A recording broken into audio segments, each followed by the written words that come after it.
This episode of WDW Today is being sponsored by All-Star Vacation Homes. And picture this. You're coming from a wonderful night at Mickey's Not So Scary Halloween party. After all, it is Halloween. And you're returning home full of candy. Why go back to your cramped little Pop Century room only to be, just everyone's all on top of each other. Your belly's full of candy. You don't want to share with anyone else. You want your own space. And when you emerge from your post-chocolyptic Chocolyptic? Go ahead. Chocolyptic coma the next day. Why not be able to lounge in your own pool or maybe take some time out in the game room by staying at one of your own All-Star Vacation Homes? Check them out. Visit them online at www.allstarvacationhomes.com. This is Walt Disney World Today. Give us 5 minutes and we'll give you the world. It's Friday, October 31st, 2008. And this is episode 482 of WDW Today. I'm Matt Hochberg of StudioCentral.com. On the show today, we have malevolent Mike Newell of Mouse World Radio. Happy anniversary, Mike. Boo to you, Matt.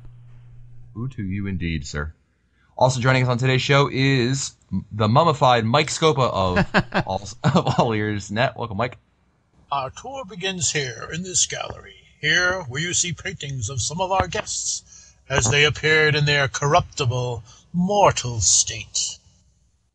That would, of course, be the Haunted Mansion. And joining us also is Len Hell Testa, co-author of The Unofficial Guide to Walt Disney World. Welcome, Len. How's it going, Matt? Outstanding. And joining us is the awful Annette Owens of MEI and Mouse Fan Travel. Welcome, Annette.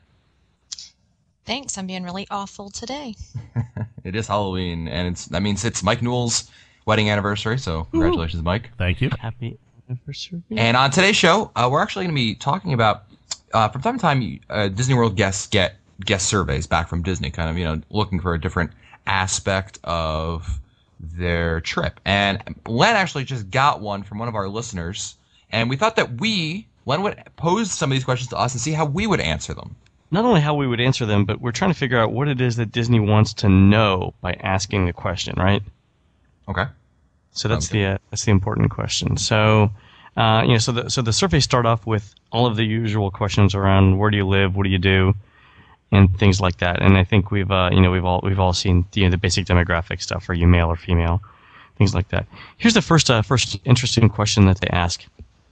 And I'll read you the responses, and then we can talk about why we think we're asking them. For which of the following components of a Walt Disney World vacation do you have full or partial input in terms of purchasing decisions? So that means, are you the decision maker here? Theme park tickets, merchandise, food and beverages, or if you're male and married, none of the above. That's an interesting question. Theme park tickets, merchandise. You notice what's conspicuously absent there? Hotel. Yeah. It's asking about food, merchandise, and tickets. Doesn't say anything about hotel. Interesting. Probably because I think they make the least amount of money in terms of profit on the resorts, I would think.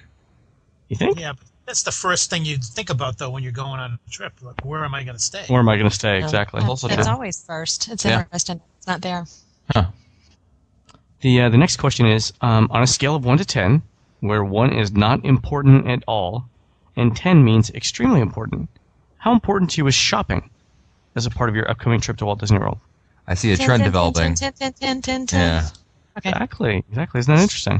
That is interesting. That they're obviously there's some little obviously it seems like they're slanted towards questions about obviously spending money and trying to figure out what people are interested in. You know what? So I'll tell you the theme that I got after I looked at this. So here's the next question. How important to you is dining as part of your upcoming trip to the Walt Disney World Resort? On a scale of 1 to 10. Well, that's not surprising by any means. I mean, obviously a lot of people do go to Disney World for food. Makes sense, right? Mm-hmm. But you notice again, they haven't yet asked questions about hotels. Where you're staying. Yeah. Where you're staying, right? So on a scale of 1 to 10, what would you guys answer in terms of dining? I would say at least a 7. Dining's a big deal for me, and when I'm staying on property and I'm like, this is like a trip to Disney World. Mm-hmm. I mean, obviously going to the parks and everything, but dining is very much a major factor of it. We're always looking to try different places or go back to some of our favorites. Right. It's almost like our day kind of revolves around our dining schedule and what we have set up. Scopa, what do you think? I'm thinking about the other questions, and I'm thinking about all the components that go into a vacation. Number one, most important for me is to stay on the property, so that would be 10. Number two would be the second highest for me would be the parks, 9, and I'm thinking dining would probably be number 8. Probably be about an 8. Annette, what do you think? This one kind of comes down to, is it me and Mark, or is it me and the family? That's exactly if it's what I was me and the thinking. family, dining is going to be maybe a 4 or 5 because that's not what the kids are there for. Exactly what I was thinking. I was Do thinking. we travel together with our families? We should do that. It sounds like we're on the same plan there, Lynn. I hear that Disney World is a lot of fun when you bring along your kids. I mean, I don't personally believe it, but whatever. I hear that I try lots of once people. a year. Yeah. No, when I go down with Hannah, actually, when we went to this last time for not so scary. That was a hoot, but we didn't. Hannah is happy eating at Pecos Bills. So I would say that for me, dining is like, I would say it's even lower than a 4 or 5. It's probably like a 3 for me. That's a good point. So, and Hannah only wants to try. Hannah likes only certain foods, but she's willing to try new restaurants, but she wants the same kind of food at the restaurants. So she's interested in the atmosphere more. So I would say for me, it's like a 3 or a 4. Yeah, chicken nuggets taste the same every restaurant. It was funny. So Matt and I went to Marrakesh, restaurant Marrakesh, with Fred Hazelton and his family, Fred our statistician, and both of his kids got at restaurant Marrakesh. Both of them got spaghetti with meatballs. A traditional Moroccan dish. The traditional Moroccan meal of That's right. pasta. Many don't know that the Moroccans actually invented the spaghetti and meatballs. Exactly. But the Italians just ripped them off.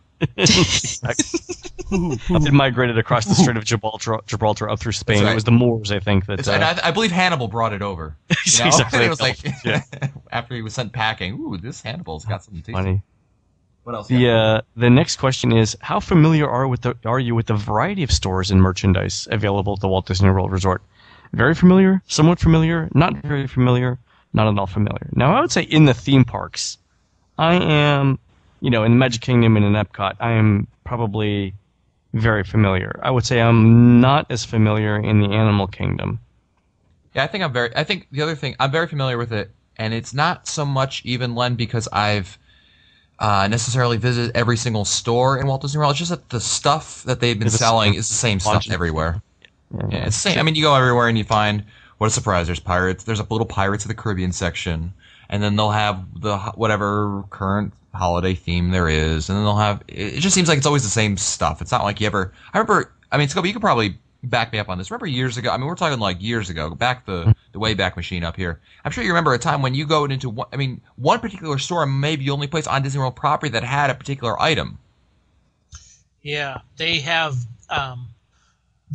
reduced the uniqueness of the stores, much as they have reduced the uniqueness of the restaurants. Right. And they want to, I think what they do is they focus on those items, souvenirs, whatever, that are selling well, and they try to just put them as many places as possible. I agree with Len, though. I think that I'm very familiar with, I don't know if this is embarrassing to say, but I'm very familiar with the shopping options, all the stores. I know where to go for what.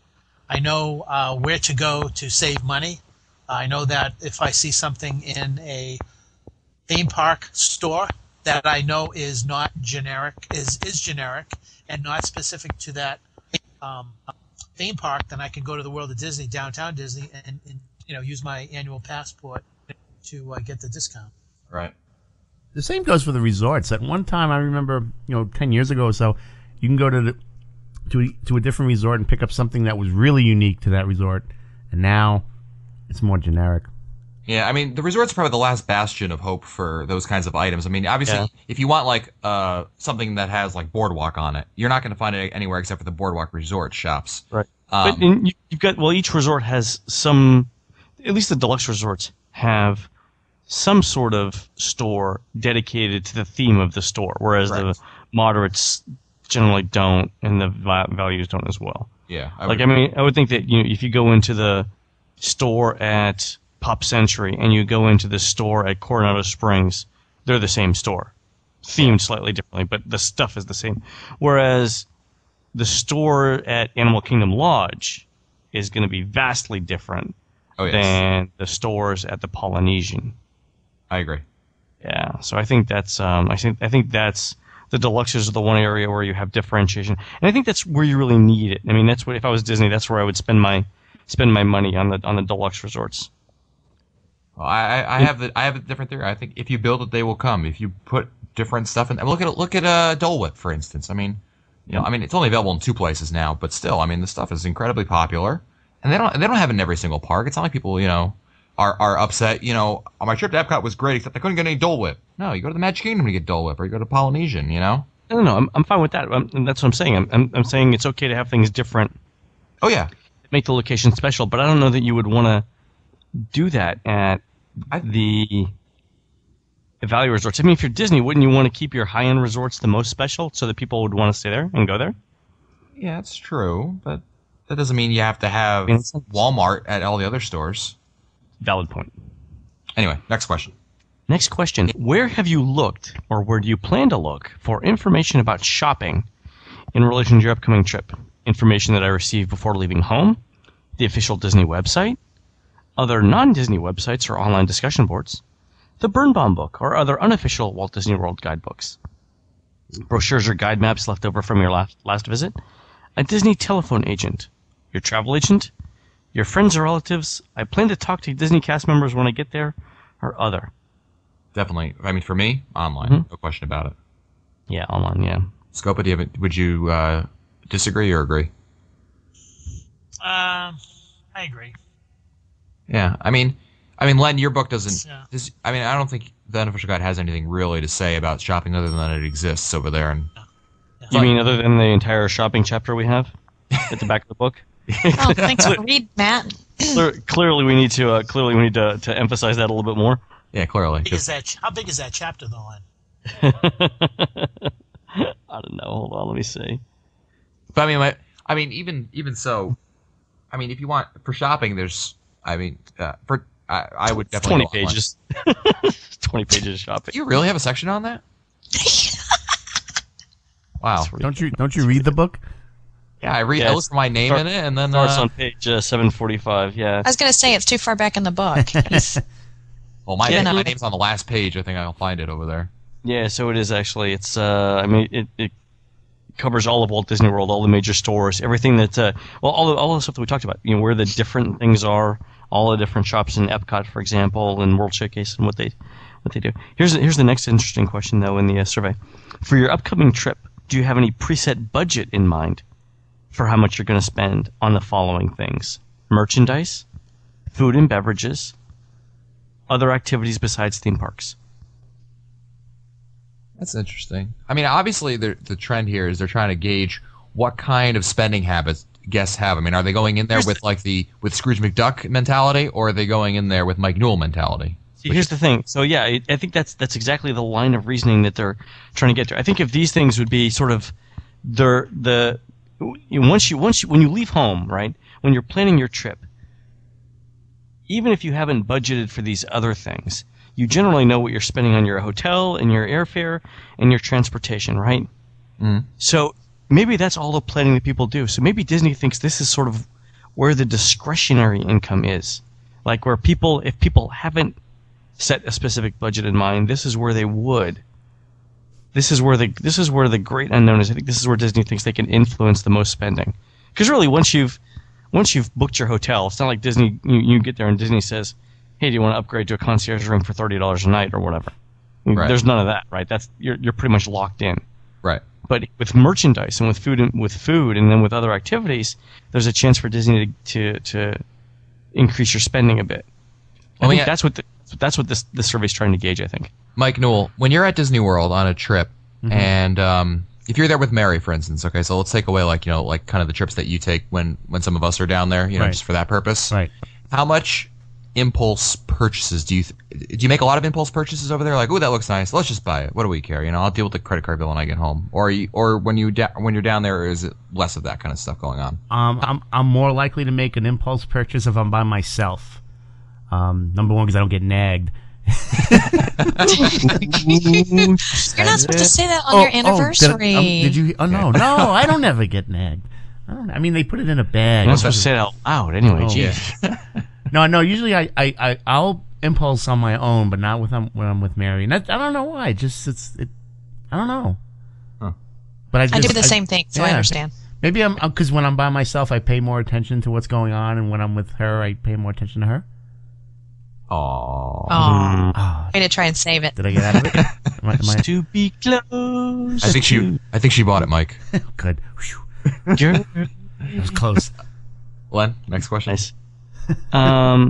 Even if you don't have a specific, so this is if you answer, I know I don't have a preset budget in mind. Generally, how much in total do you anticipate spending on merchandise, either on or off Disney property, for your group during your trip? Your group should include you, your spouse, and anyone else you'll be responsible for as it relates to merchandise spending. And they actually give a whole bunch of ranges, starting at less than $50, and then the next one is $50 to $99. But then it's in $100 increments, from $100 all the way up to $1,300 or more, in terms of what you anticipate spending. I mean, have you ever spent? I mean, what would you spend $1,300 on merchandise? For $1,300, yeah, $1,300. I'm walking away with part of the castle. But have you seen how much stuff costs in Disney World? I mean, some of the I'm not talking about like t-shirt. I mean, t-shirts alone are like $30. But I mean, let's talk about like even beyond that. I mean, if you look at any of the nicer things, like things usually behind glass. I mean, those things they're not cheap. I mean, it doesn't take much. I don't think really get to that really. I think that there's a correlation between how much you spend and how often you go. I think that if you go every 2 to 3 years, you're apt to spend more than if you go 2 or 3 times a year. I agree with that, Mike. No, that's perfect. Yeah, perfect. Okay, right, but last question. Last question. So I'm kind of stunned on that one. Yeah. Usually I let Mike and Newell pick the last question, but It's not Wednesday. It's not Wednesday. So this is they actually do 2 sets of questions, and we'll close on this. Which of the following best describes how you and your group feel about shopping and merchandise as part of your upcoming trip? Now keep in mind, there's the same type of question for dining right after this. Shopping will be the highlight of our Walt Disney World vacation. We'll plan ahead for it, and we'll set aside money for it prior to the trip. We're going to go out of our way to visit particular stores and shop for specific merchandise. And we plan to or prefer to shop in Disney shops on property, but we will also shop off property if we have to. That's one choice. The other one is shopping won't be a highlight, but we do like to buy unique souvenirs and mementos of our vacation. The third option is shopping will be a very low priority for us. We might buy a little something for a souvenir or to appease the kids, but we're really just not into it. Would any of you answer other than those last 2 options? Not with this economy. Yeah, I was going to also comment that the answers to this probably have changed quite a bit from last year if you asked the same survey. But Me, it would be one of the last 2 men. I agree. Yeah, I mean, could you imagine shipping that home? That's a huge luggage fee. Yeah. Let me just do the dining questions, because the dining questions are slightly different answered. So same type of thing. Which of the following best describes how you and your group feel about dining? One is same thing. Dining will be a highlight of our trip. We'll plan ahead and we want to make the most of it. Second one is dining won't be a highlight, but it's going to be an important part. We have a good understanding of what's available, and we like to try new restaurants every trip. We're also looking for good value. That's exactly me right there. Yeah. The third option is the Walt Disney World Resort is so overwhelming with so many things to think about and focus on that dining will be fairly low on our priority list, and we don't know much about the different dining options anyway. We usually pick restaurants at the last minute, and we'll be looking for the most convenient option. That's the fourth one. Option. Those are poor people.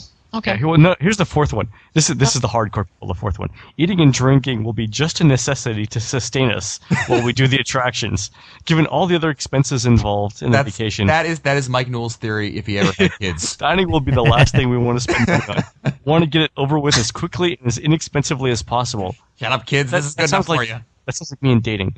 We're bringing the PB&J with us. Exactly. So we can get on to the next attraction. That is classic. Wow.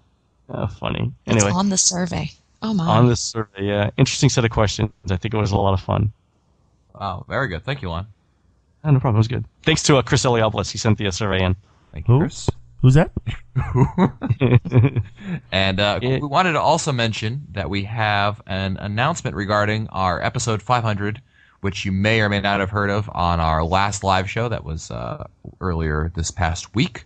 For those who were not listening on our last live show, we wanted to announce that during MouseFest, on the Friday of MouseFest, we're actually going to be holding our 500th episode special celebration, where we're going to be inviting you, our listeners, to join us to help celebrate our 500th episode and raise some money for charity. It's going to be an opportunity for you to join us in our 500th episode recording, as well as help a good cause out. That's kind of the quick and dirty of it. And Mike, why don't you give us some details of that? Like you said, Matt, it will be on MouseFest Friday afternoon. It will be held between 2 and 3 o'clock, between 2 and 3:30 on Friday afternoon at the Disney Hollywood Studios Backstage Prop Shop. And we will be celebrating our 500th episode, and we will be having refreshments and hopefully some fun games and prizes. And again, we're doing this to not just celebrate our 500 episodes, but also to take this opportunity to raise some money for a charity. And this weekend, we will be posting on our site all the information that people would like to would need to know to attend. One of the things that we want to point out is that there will be limited space. We will try to get as many people in there as possible, but we do have a limit. So I want everybody to keep that in mind. We will also be asking that all those people who are able to attend, they must be at least 16 years or older, and there will be no audio or video recording because we will be backstage. So that also means no photography, and that includes the use of cell phone cameras. So I just wanted to make that announcement, Matt. But we're going to be posting information this weekend for everybody who would like to attend, and looking forward to that Friday. Absolutely. So check out WDWtoday.com. The purple Don't forget place. that this episode of WDW Today has been sponsored by All Star Vacation Homes, the official vacation home source for WDW Today. And if you're looking to get a little more room in your next stay at Walt Disney World, want to branch out a little bit, have your own private pool, your own huge kitchen, dining room, big screen TV, the works, and pay a fraction of the cost for that same place on Disney World property, try All Star Vacation Homes. Visit them online at www.allstarvacationhomes.com. And that's it for us today. If you want to find our older episodes, read our show notes, or send us your comments, visit the WDW Today website at www.wdwtoday.com. For Len Testa, Mike Newell, Mike Scopa, and the fabulous Annette Owens, I'm Matt Hochberg. We'll see you on the next show. This has been a production of Mouse World Radio.